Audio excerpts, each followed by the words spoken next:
Kakinada Rangaraya medical కళాశాలలో paramedical విద్యార్థినులపై లైంగిక వేధింపులకు పాల్పడిన 4 కీచకులపై తక్షణం కఠిన చర్యలు తీసుకోవాలని పీడీఎస్యు విద్యార్థి సంఘం నాయకులు డిమాండ్ చేశారు.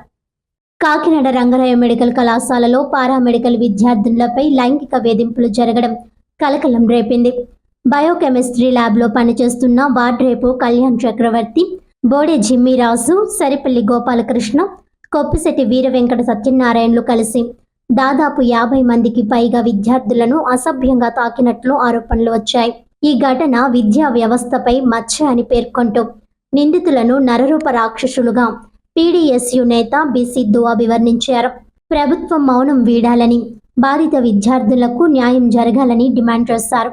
జాయింట్ కలెక్టరేట్కు విద్యార్థిని సంఘం నాయకులు ఫిర్యాదు చేశారు.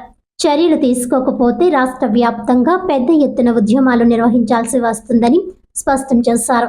ఈ కార్యక్రమంలో ఉమ్మడి జిల్లా నాయకులు కె నవీన్, కె మనోహర్ తదితరులు పాల్గొన్నారు.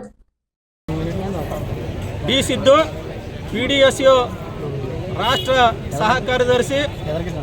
రాష్ట్రంలో విద్యార్థులకి, మహిళలకి ఎక్కడ కూడా భద్రత ఉండడం లేదు. విద్యార్థుల మీద, మహిళల మీద అత్యాచారాలు, మానభంగాలు, దాడులు పెరుగుతున్నాయి. ఈ క్రమంలోనే కాకినాడ జిల్లా నడిబొడ్డున రంగరాయ మెడికల్ కాలేజీ చాలా ప్రసిద్ధి చెందిన కాలేజీ.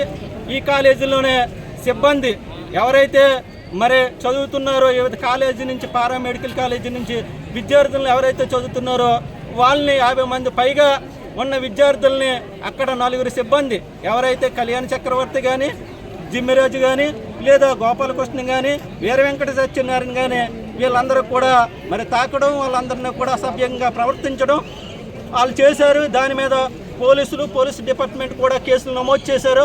వాళ్ళ మీద సుమోటి కూడా కేసు నమోదు చేయాలని, వెంటనే తక్షణమే కఠినమైన చట్టం ద్వారా వాళ్ళని శిక్షించాలని మేము కోరుతున్నాం పీడీఎస్గా. ఎందువల్లంటే ఈ రోజున విద్యార్థుల్లో కూడా, ఏదంటే విద్యాసంస్థలో కూడా మరి విద్యార్థులకు రక్షణ లేకుండా పోతుంది.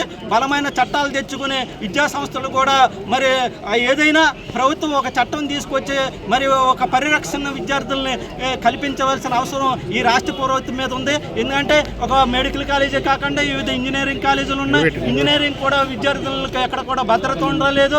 ఒక చదువుకున్న విద్యార్థుల మీద కూడా, అంటే తల్లిదండ్రులు కాలేజీలకు పంపితే అమ్మాయి ఎప్పుడు వస్తుందనే భయంతో తల్లిదండ్రులు ఉన్నారు. ఆ భయాన్ని పోగొట్టాలంటే ప్రభుత్వ అధికారులు కూడా మరి రక్షణ కల్పించిన అవసరం ఉంది.